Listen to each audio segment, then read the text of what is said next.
Need a coat, really. Just a sweater will do because it's been so warm. And I hope Santa was wearing his spring ensemble today at Children's because he'd be sweltering otherwise. Yeah, the Hawaii gear. Yeah, no kidding. It was gorgeous today. Again, in the mid-50s and more mild weather continuing over the next several days before we start to see some changes, really probably nice. next week. Threat tracker stays in the green Tuesday, Wednesday, and Thursday.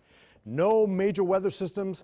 It's going to be staying dry, just mild over the next 3-4 days before we start to see some moderate changes for the weekend, which we'll show you in just a little bit. In the meantime, here's a look at current conditions outside right now. We're sitting at 37 with a south-southeast wind at about 6 miles per hour.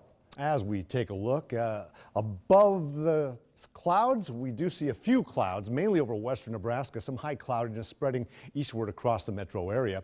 Going down to the neighborhoods, Papillion sitting at 45 degrees, 41 at Lakeshore, Bennington at 42, 38 up in Carter Lake, and Willow Springs sitting at 39 degrees. A little bit warmer out in Council Bluffs at 46. Across our entire area, we're looking at 43 at Columbus.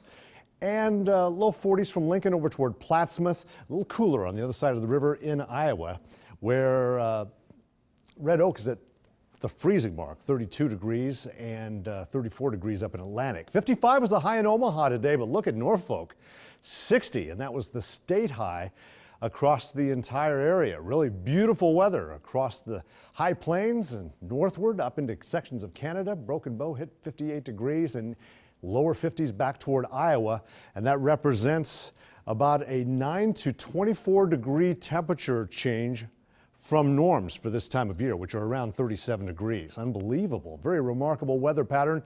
Now tomorrow, there's a little bit of a wave that's going to be dipping the jet stream a little farther south. Usually the upper level winds set up where the greatest contrast is between the cold air, which is now bottled up into sections of Canada, and the warmer air to the south. And notice that warm air extends all the way into the provinces.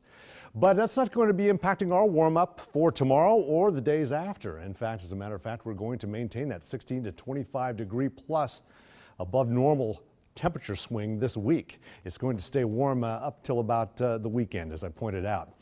And speaking of that disturbance, you can see it's producing some precipitation in Montana. We're not going to be seeing much in terms of rain, maybe a sprinkle or two tomorrow. More clouds over the course of the day. Right now we've got some clearing. High-level clouds will continue to stream eastward, though, overnight tonight.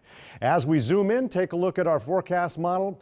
We're going to be tracking through the mid-40s, lower 40s this evening, and then morning temperatures should drop into the low and middle 30s. Again, there you see the clouds pushing through overnight. 33 for the eventual low, partly cloudy skies tonight, maintaining a southerly breeze, which will become more southwesterly and then more west-northwesterly late in the day as a weak trough pushes across the metro. We'll climb to 57 degrees. Sprinkle not out of the question, but look at Wednesday, 61 for the high. In fact, our morning lows are actually above normal for daytime high temperatures this time of year. You're doing pretty well when you see that. 58 on Thursday, and we'll still be in the mid-50s on Friday. A few more clouds on Friday. Saturday we cloud up, possibility of rain and some cooler temperatures for the weekend. Having said that, though, we're still above normal, and that will remain into Monday. It's really the mid and later parts of next week that we expect to see more of a Canadian air mass